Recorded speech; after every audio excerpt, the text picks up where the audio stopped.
Welcome to part 2 of This Is the Police. Jack Boyd, only assholes join the mafia. Civil servants' wages won't be raised this year. Cleanness of city streets increased by 20%. Let's go to work. This is Etari Living Sacrifice. If you're enjoying this, give it a big thumbs up. Subscribe. Tell your friends. And Cops don't use the police station cafeteria anymore.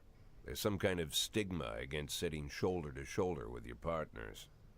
Everybody just takes snacks from the machines or grabs a meal and hammers it down in the corner like a vulture on a corpse. The main thing? Don't look into anyone's eyes. Could be construed as an invitation to sit together. The only people eating here are ghosts. wonder how this stigma started. My deputy, Francis Kendrick. He recently became one of those ghosts. The subject of one of the most devastating corruption scandals in the history of Freeburg. No evidence to support the accusations, but everyone knows Kendrick's days are numbered. I need that file I asked for. Needs to be ready tonight. Francis didn't say anything, but I understood. Ghosts aren't supposed to talk. Besides, I got a feeling he was already finished. In Freeburg, race cars, lasers, airplanes. Would you like to receive tips about how the game works? Show me what you got. I'm a 6-year-old police chief with a few months away from retirement. I don't need anyone telling me how to do my job. We're gonna say, show me what you got. Freeburg PD organizes upcoming work assignments into shifts for today and tomorrow. Every shift, officers respond to crimes in progress, and detectives continue their investigations. You can freely move employees between shifts. All officers and detectives possess several important characteristics.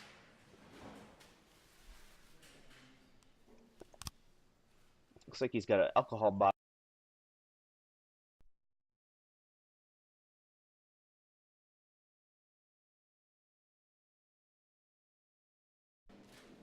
Around 150 is considered average. Any policeman who falls short of this mark is not entirely reliable, while those whose professionalism is considerably higher than average are a safer bet even in a pinch. An individual's level of professionalism may rise and fall over the course of their career. Energy shows how tired your policemen are. The less energy your people have, the less reliable their work, and a policeman who is exhausted might fall asleep at the wheel or make a critical error on the job. Your employees lose 1 point of energy after each working day and restore 1 point after each day of rest. Alright, your employees don't tell you everything. Some additional characteristics are hidden from view. For instance, some cops are lazy and will come up with any reason they can think of to take the day off. Sounds like a lot of people. While others like to drink too much. You can only guess about these things, but you should be able to draw your own conclusions based on the behavior of your employees. Okay, I see now. That's their professionalism. So Miss Price has no professionalism. She curses at everybody. She's like, y'all need to not be like that and do more stuff and give me my cigarettes. Yeah.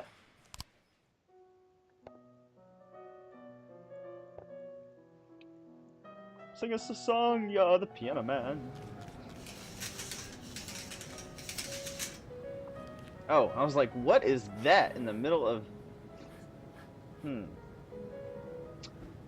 Responding to calls is the bread and butter of police work.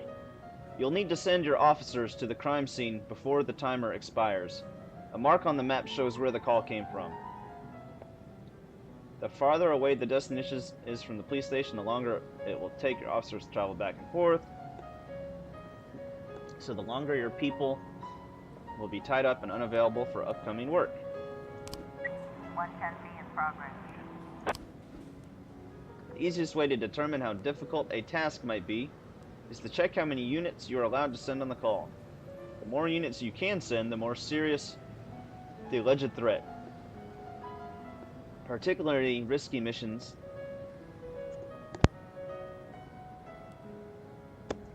give you the option of sending SWAT, but they must be accompanied by at least one officer. The number of slots is not the only thing to consider. Any available information, from the location of the crime scene to the presence of weapons and so on. All of this can tell you how seriously each case should be taken. A mission might look simple at first glance until it turns into a brutal meat grinder. Or a serious call can come in which turns out to be a false alarm. Hit and run. Everyday mall. A married couple exited a convenience store and saw a van in the parking lot. Back over a homeless man who'd been digging through a trash can. The driver jumped out to help, but once he saw that he'd hit a bum, he got back in the van and quickly drove away. So,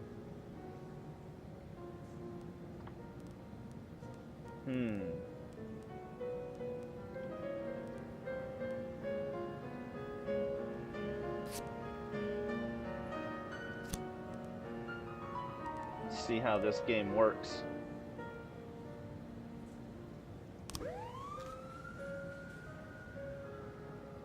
So I met, the way 311A in progress. I met John St. John at MAGfest. My very first MAGfest is how I met him. The guy that's doing the voice of the police chief, I believe, in this game. This is how I heard about this game, was he posted that he had finished recording for it. And my very first year at MAGfest, I'm sitting in my hotel room. We had just gotten there, basically just unpacked, you know, really didn't know what to expect. And then all of a sudden I get a knock on the door. We got a couple of us in the room. We're like, who else is supposed to be coming? Like, did we order room service or something? We get to the door, and I'm sitting in the chair looking at the pamphlet that they had announcing all the special guests and everything, and I had just turned to the page with John St. John, and it was reading his bio, and I was like, oh, cool, the voice of Duke Nukem is here. And then no sooner we get that knock on the door, and my buddy opens the door, and John St. John walks in. So I look up at him, look down at my paper, look up at him, look down at my paper. I'm like, holy crap! Like, one of the guests just knocked on our door, like one of the one of the professionals. And he's like, hey, you guys, how's it going? You know, you guys got any beer? You know, like, he just came to party. So he sat in a room he partied with us for a good hour or so, and then he got up. You know, he had enough. He got up and he's like, all right, hey, who wants to go knock on somebody else's door? So basically, as far as I know, that started his tradition of, like, he just goes back and forth in hotel parties, like, and tries to see how big of a party he can drag along with him. And yeah, fun guy, real fun guy.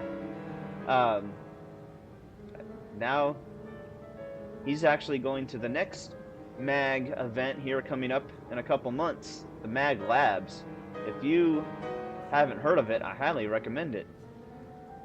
Alright, so Fight, the Last Picture Show Theater. A theater manager reports that during a showing of Citizen Kane, a drunk man attempted to force his way into the theater, carrying a snowboard decorated with the word Rosebud. When he was denied entry, he violently attacked the cashier and is currently fighting with the theater's security guard. We need some type of... Let's have Yancey and Price go.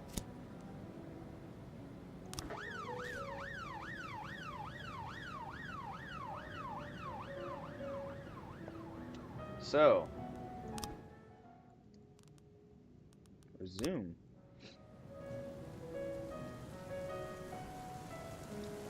Is that the theater? Is this mine? Report. When everything goes well, the police capture the criminals and nobody dies. But the truth is, sometimes the criminal manages to escape.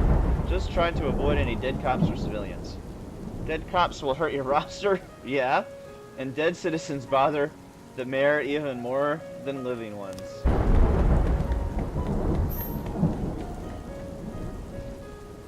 Huh. Well, of course he escaped. He was already gone by the time I got there.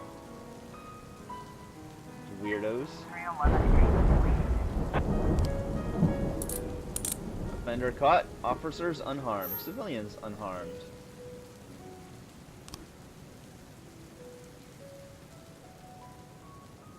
Alright. 910C in progress.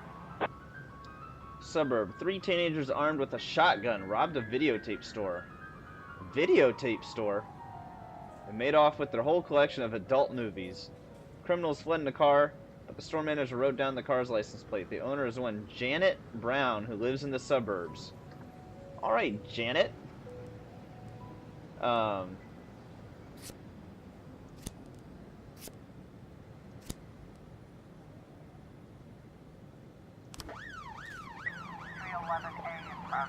Janet has like a little crime in progress. Fight. Brother and sister clashed with each other over their deceased father's will. According to one of the lawyers, we don't dare separate them, and our security guard is off duty tonight.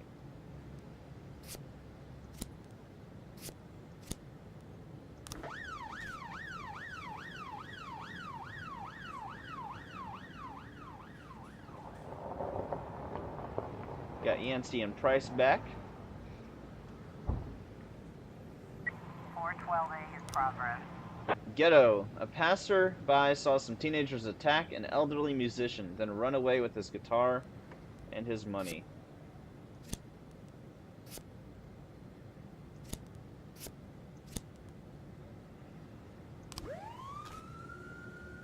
I hope nobody else. Officer on scene. When your cops aren't sure how to proceed, they might contact you and ask you how to handle a situation.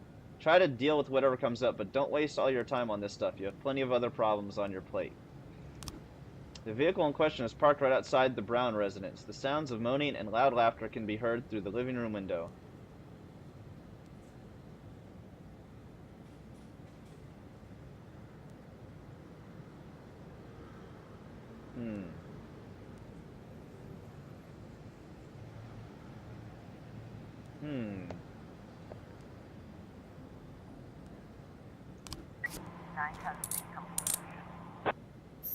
All right, we're rocking it. 311A complete. Offender caught. Officers unharmed. Everybody's coming back. I got nobody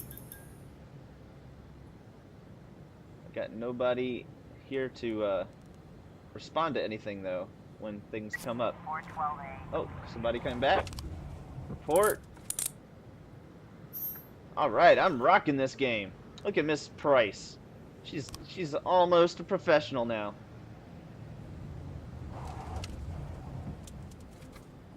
End of the day.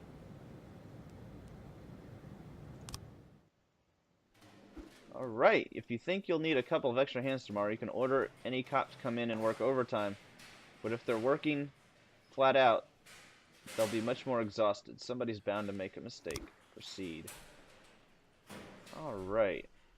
Let's let everybody go home. End of the day. Used to be when I asked Kendrick to stay late at the office, he liked to grumble and crack wise. Crack wise. Nowadays, Wisecracker, he doesn't eh? have the strength for it. Slumped shoulders, blank stare, wrinkled skin. The past few weeks, I don't hardly recognize my old friend. In his younger years, he reminded me of a gallant royal officer in an old Kipling story. A Kipling story. Kendrick oh, isn't yes. just crumbling under the weight of the Kippers. public pressure, but Good from old the shame Kippers. of it all. Internal Affairs raided the library he inherited from his grandfather, hoping they'd find buckets of cash stashed in the pages. Heard about the look on his face, the fearless policeman standing helpless in horror. I've known Francis for 30 years. The past 20 years he's played loose with the law.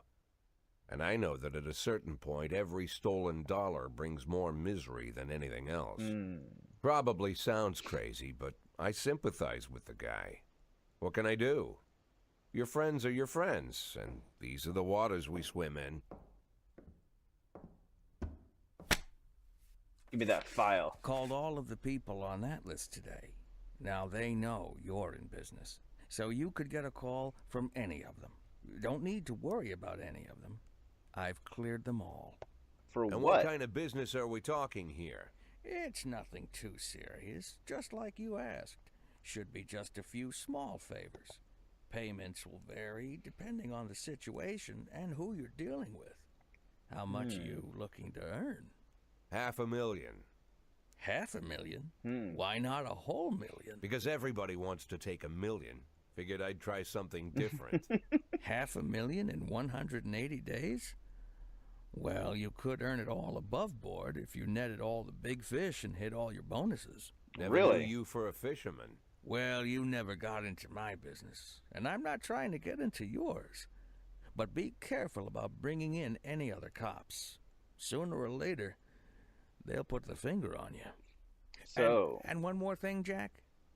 I remember what you said, but I should probably add one more name to that list. Christopher Sand. ooh, that sounds Sand. evil. Not sand. Christopher G. Sand. Everyone knows the name, but few could tell you who he is. The old man stays away from the spotlight. Always wears old-fashioned jeans and knitted sweaters. Gives to charity. Rarely attends social events. An avid hunter, I hear. Even That dabbles must in be poetry. him in the top left. You'd never guess he's the head of the oldest and most powerful gang in the city. Goes Really? back as far as his great-grandfather. And Sand is strict about following the old rules. He rarely involves himself in commonplace murders and robberies. Hardly needs to intimidate anyone to get his point across. The people who work for him each have their sphere. They provide protection where needed, even work with the authorities when they want to make a deal. Meanwhile, Sand pulls the strings without getting his hands dirty. People sometimes Very nice. mistake his quiet approach. A couple years ago, an arms dealer decided to expand its business without asking permission, and his whole family paid the price. What? In 4 weeks, Sand killed 31 people. Old men, women, even a few teenagers. And Sand's people made sure every paper reported it. Frank, I don't want to hear you say that name again. Jack, please, listen to me. I'm in with these guys. We agreed, Frank. That's not the kind of business I'm into. I don't go there. Never have, never will. And that means we're going to have to, right? Is this a game where I get to pick whether I'm good or bad or evil? Probably. So I've got to decide, am I going to play the good guy, the bad guy, or straight down the middle? So, or somewhere down the middle. Well, this is a good place to pause it. I'm enjoying it so far. I hope you guys are too. I'm a little intrigued. How would you react? What would you do if you were in his shoes? And that will be chapter 3 coming up. And I hope you guys are enjoying it. Give it a big thumbs up, subscribe. Keep moving forward, y'all. We'll see you on the next one.